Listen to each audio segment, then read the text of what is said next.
Hi everyone, my name is Sarah. I am an educator at the North Carolina Aquariums at Pine Knoll Shores. I'm so excited that you're joining us today because this week is our Party for the Planet virtual celebration!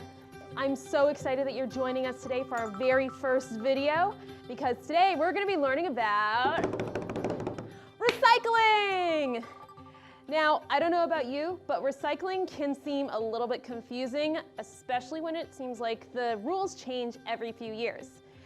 Today, we're going to be going over the general guidelines for recycling in the state of North Carolina.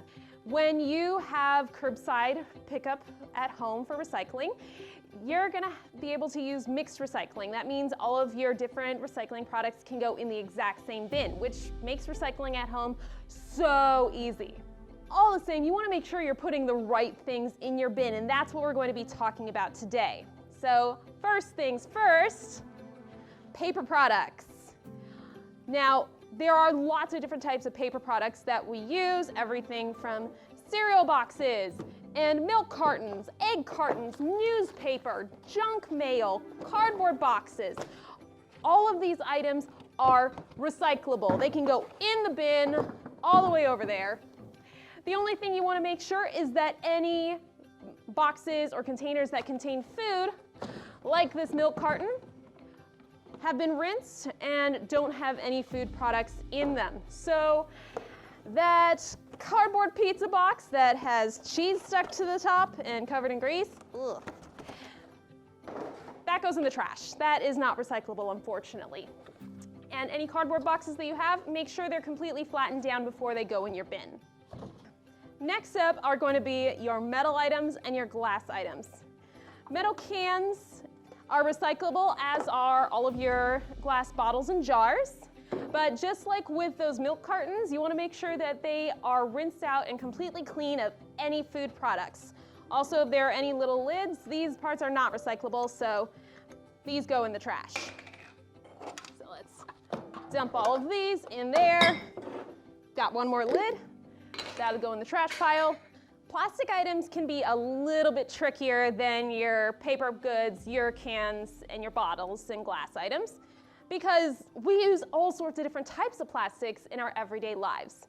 When it comes to plastic recyclables, you want to look at the shape. So you want to look for jugs, tubs, bottles, and jars. So those shapes are going to be the ones you want to look out for.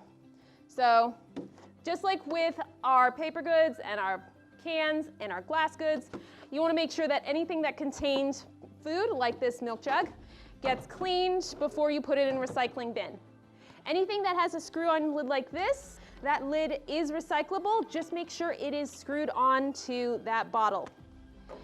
Lids, on the other hand, like this jar here, the lid is not recyclable, but the jar is.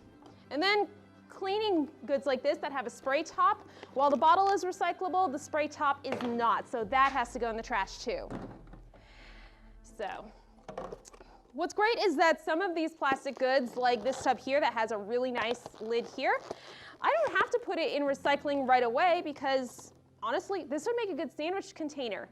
In addition to recycling, reusing items as much as possible is another great way to be a friend to the planet. But we'll talk about that a little bit more on another day. So I'm going to set this aside so I can use it for my lunch tomorrow. All of these other plastic items in front of me are not recyclable. These are what we would refer to as single-use plastics, meaning we use them once and they can't go in the recycling bin, so they get thrown away. Some examples of these single-use plastics include plastic grocery bags, trash bags, sandwich baggies, plastic pouches, as well as plastic cutlery and straws. Now, generally, all of these things would go straight into the trash. But you know what? There's actually something really cool you can think about with your plastic grocery bags. Next time you go to the grocery store, see if there's a collection bin for these used grocery bags. Because while these can't go in the general recycling bin, they can be sent off to a special recycling facility that can repurpose the plastic. So you can collect your old grocery bags and recycle them at your local grocery store. You just want to keep an eye out for that bin. If at any point you're unsure if something should go in recycling or not, best practice is to just throw it in the trash. If non-recyclables like foam or food or cords wind up in your recycling bin and get taken to the recycling plant, it can actually cause a lot of damage. It can contaminate an entire collection of recycling items, making those recyclables non-recyclables, or it can even cause damage to the machines used at recycling facilities. So when in doubt, throw it out. At this point, you might be wondering, why should I recycle? I'm just one person. Does it really matter if I recycle at home? And I'm here to tell you, it absolutely does matter, and you can make a difference when you recycle at home. When we recycle, we save our resources, including water and energy, and we reduce the fossil fuels that we use. Recycling also is really good for our local infrastructure because it creates jobs and it saves space in landfills. Believe it or not, about 84% of all Americans believe recycling is an important public service. So when you recycle at home, you are joining hundreds of thousands of other Americans and working together to accomplish something great. Thank you so much for joining me today for our Party for the Planet virtual celebration. Be sure to tune in tomorrow for another exciting video, and I hope you enjoy the rest of your week.